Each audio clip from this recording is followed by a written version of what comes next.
She's been hitting refresh on the government website every 5 minutes for the last day or two, since the much-anticipated October 31st deadline for a decision on a massive billion-dollar controversial wind energy project came and went, and still nothing.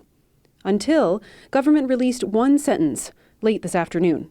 This is really good news for the people of the West Coast. Over the past 50 days, the environmental assessment team reviewed the more than 4,000-page environmental impact study and decided the company needs to better explain the significance of the environmental effects of this massive project.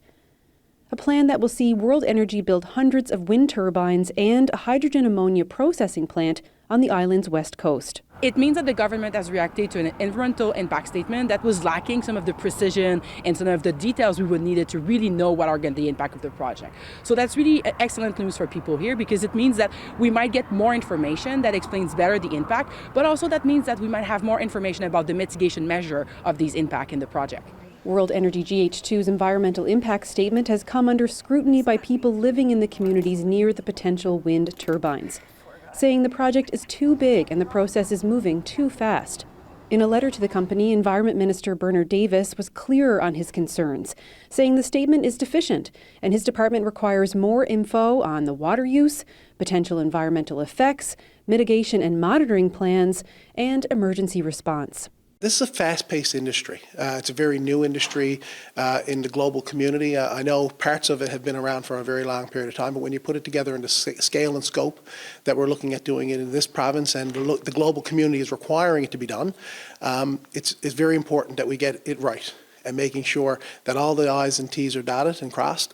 That's where we're at this point. The company plans on constructing hundreds of kilometers of roads on the mountaintops in the Port-au-Port and Codroy Valley, installing transmission lines and 200-meter-high wind turbines. Construction that has some residents reeling, saying their drinking water and quality of life will be greatly affected.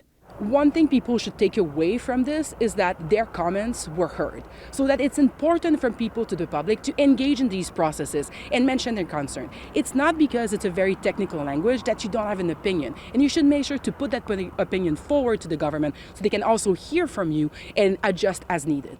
The Environment Department is welcoming public comment on the amended environmental impact statement once World Energy GH2 submits the changes. There will be a 50-day public consultation period, followed by a decision. Colleen Connors, CBC News, Corner Brook.